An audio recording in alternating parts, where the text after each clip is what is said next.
Hey guys, I'm back with a stem cell update. So if you're unfamiliar with our story, my name's Alyssa. I have a son named Oscar. He's 3.5. We took him to Mumbai, India for stem cell treatment because he has severe or level 3 autism. He suffered a really harsh regression at 22 months. He was completely neurotypical, developing totally normal up until 22 months.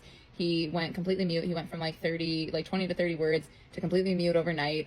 He started just staring at walls and crying. And I remember calling the doctors and I said, I don't even recognize his eyes. Something's really wrong. He won't even talk. He's just crying. Whatever. They told me it was postpartum because I had his sister that week. And I'm like, no, I know my child. Something is severely wrong. Please help me. And they told me, give it 2 months. You're suffering from postpartum. He's adjusting to a sibling. You're fine. He'll be fine. Give it 2 months and bring him in when he officially turned 2. So 24 months. And so I bring him back in, and sure enough, I was right. They're like, yeah, something's severely wrong. We don't really know what's going on. Anyways, moral of the story, we've been seeking all these therapies to try and kind of help. Disclaimer, I'm not trying to fix quirkiness. I'm not trying to fix social awkwardness. I'm not trying to fix that. I don't care. I could absolutely care less. I'm weird. I get it. But my son is not safe in his current state, or at least he was not. He was very unsafe. I want him to socially know who should be doing his diaper changes, or who should be, just socially he needs to understand, who's a predator, who's not, who should be allowed to do his diaper changes, who shouldn't, because he's obviously not potty trained. And then the other thing, I want him to communicate. If anyone ever were to harm him, or if he ever felt uncomfortable, or he felt in danger, I want him to be able to communicate that, but he can't. So he was nonverbal before, obviously he went mute. He's been considered nonverbal ever since. Like I said, he's 3.5. We went in March this year to Mumbai, India. We went and got stem cell therapy. If you want the doctor's contact info, I do ask that you just DM me. I will share his email. I don't want him getting as much hate mail as I get. I get death threats. I get all kinds of crazy stuff. People are crazy. I get CPS calls, the weirdest stuff. Okay, so I'm not going to subject him to that because I love that doctor to death just purely for what he's given us back of our son. Okay. Anyway, so the update on Oscar, number one, I'll go through the things that we've noticed and just how they're doing. Sleep, he still is actually sleeping. So prior to India, he would sleep 3 to 4 hours, and then he'd be up 3 to 4 hours, and then he'd go back to sleep for 3 to 4 hours, and he was constantly just miserably tired. So he would literally wake up between 1 and 4 a.m. and stay up for 3 hours, and he would just sit and do cannonballs into his ball pit, almost like he had to regulate himself. Literally would wake up from dead sleep, get up, go do cannonballs. You just hear the cannonballs in his ball pit because we didn't know what else to do, because he was fine, he was happy, but he was waking up, and then the moment he'd get back to sleep, we'd pretty much have to wake him up so that he could go to therapy. And obviously we can't just adjust therapy because it's insurance, it's all these different schedules working, against a horrible schedule that we couldn't control. Anyway, so that was awful. But now after India, he sleeps literally 8+ hours every single night. Honestly, I would say the average is about 10 hours. He doesn't wake up. It's it's the nicest thing, because as a parent, I just remember I felt so guilty. I work at 4 a.m. and I'm over here he would wake up a few hours before I'd work, and I'm dude, he would go to bed at 8, be up before 1 or 4, somewhere in there, and then he'd be up for hours. Anyways, I felt horrible not being up with him, because I'm I should be up with him doing something, but he didn't even want us there. He just wanted to regulate and go back to sleep. And anyways, so his sleep is way better. I love that. That's great for us. His diet is way better. He's willing to eat things, willing to try things. He prior to the regression, he could eat cotton candy, and everyone's I remember I put a video up of him eating cotton candy, was mentioning that he had no food aversions, and someone was well, duh, he's eating cotton candy. That literally, the sight of cotton candy prior to going to India would make him vomit. Seeing someone else consume cotton candy also would make him vomit. He literally could not understand. It was the weirdest thing. It went from something he would literally eat to something that would make him vomit by the sight of it. Anyways, now he can look at that kind of stuff, and he'll eat honestly anything you put in front of him. We did change his diet, so he's gluten and casein free. Casein is a protein found in milk, so dairy and gluten free. It's a brutal diet, but he eats everything he can that we allow him to. He's not picky. If he's full, he's picky, but once he's hungry, he's yeah, sure, I'll eat whatever. Super cool. He's actually eating meat, which he never ate before. That was always something that was a really bad aversion for him. Anyway, so diet's improved. His behavior, that's probably the number one, and probably my, I don't know, probably the biggest difference that we've noticed, and across the board. So a little backstory, when he was diagnosed, I sent his evaluation done by the psychologist that said that he was, I hate the psychologist, but he told me that my kid was pretty much a veggie. That was what he said. And so he filled out this huge report, and that's how they get their autism diagnosis, whatever. This guy's a seasoned psychologist. He's mid-career at least, if not later career. And he pretty much told me my kid would be institutionalized by adolescence. He would become really dangerous because he wouldn't understand. He would just, he'd get really violent because he wouldn't be able to communicate or express, and he would be a big kid. Their metabolism's a little off sometimes.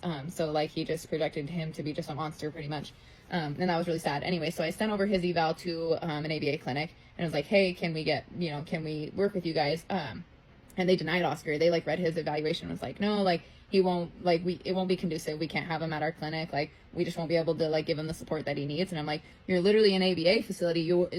This is like your main demographic. I'm so confused. Anyway, so we went to a different company. Not a big deal. They're just a little bit further away, but they were really good. They tried really hard with Oscar, but it just was not. Ever since like in last summer, he did all right.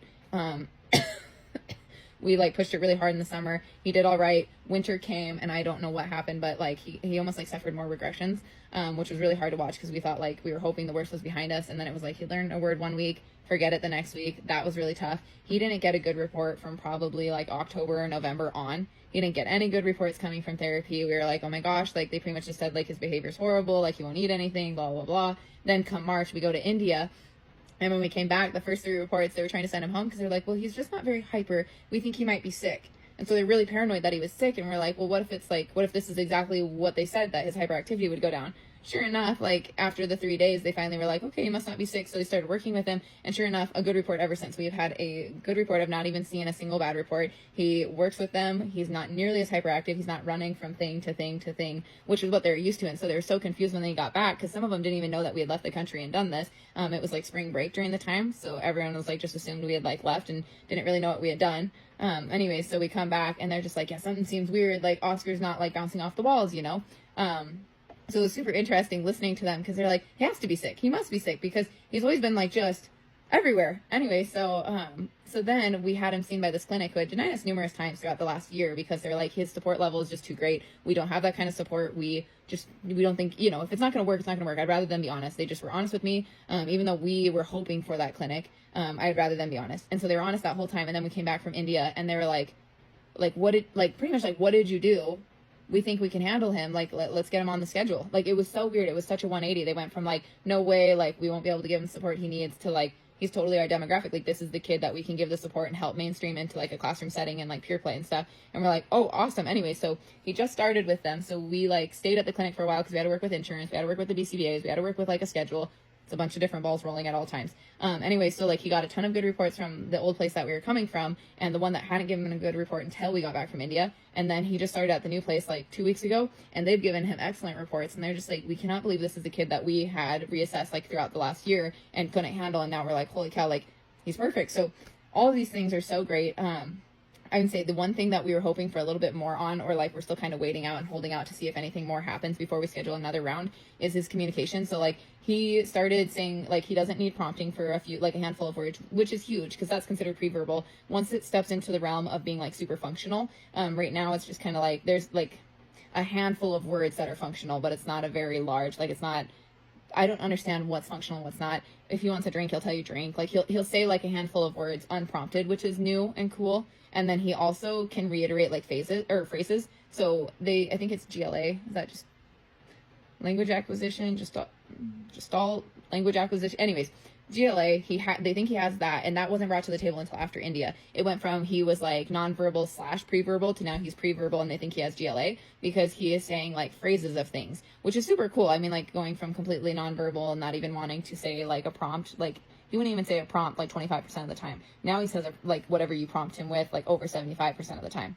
Anyways, all of these huge things, through and through, me and my husband agree that we would totally go again. If money grew on trees, we would have already been back there. But yeah, I mean, we're already so thankful for what we got. We're totally looking into more because we're not going to stop until we think that our son would be safe without us here on this earth. So we're never going to stop trying to help him. But yeah, if you guys want any more information or you have any questions, just drop them below. I'll try and answer as much as I can. I do work full time, so